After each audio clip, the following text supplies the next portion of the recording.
Razbijanje protesta Demokratskog fronta osudile su sve opozicione parlamentarne stranke osim pozitivne Crne Gore. DPS i SDP, kao i druge stranke vladajuće koalicije, do ovog trenutka se nisu oglasile.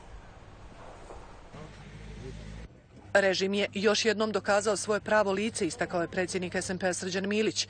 Nepostojanje naloga, prekoračenje sile, mučki i podli napadi na poslanike i narod predstavljaju stvarnu sliku sistema u kom živimo.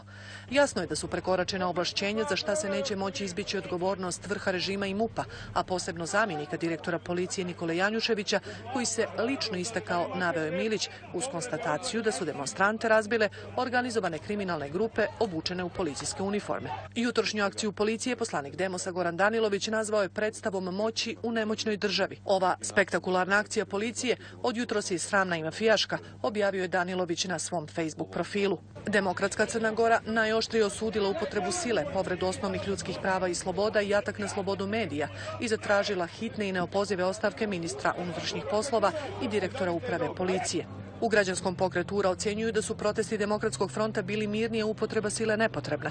Zato odluka vrha vlasti da je primjeni izaziva zabrinutost, poručuju iz URE, primjećujući da je prilikom nenajavljenog razbijanja skupa DF-a novinarima zabranjen pristup mjestu događaja, dok je jedan novinar uhapšen i prema tvrdnjama organizatora prebijen. To je, smatraju u ovom pokretu, nedopustivo ugrožavanje slobode medija u zemlji čija se vlast deklarativno zalaže za evropske i evroatlantske vrijednosti. Reagovali su i nezavisni poslanici Mladen Bojanić i Obrat Gojković, koji ističu da je ovim aktom policije ukinuta skupština i da se jasno vidi strah vlasti od sopstvenog naroda. Reakcije stižu iz civilnog sektora. Akcija za ljudska prava, Juventus i Centar za monitoring apelovali su na državnog tužioca da se blagovremeno uključi i sprovede nepristrasnu istragu o današnjem postupanju policije, čijom akcijom je prekinut protest Demokratskog fronta.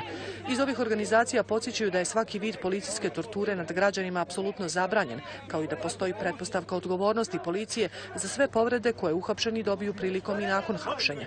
Posebno osuđuju privođenje novinara. Pravo na protest i neslaganje sa onim što vlada radi ne smije biti uskraćeno bilo kom pojedincu ili organizaciji i biti sankcionisano na način koji je to urađeno tokom današnje akcije uprave policije, ocjenjuje iz Mansa.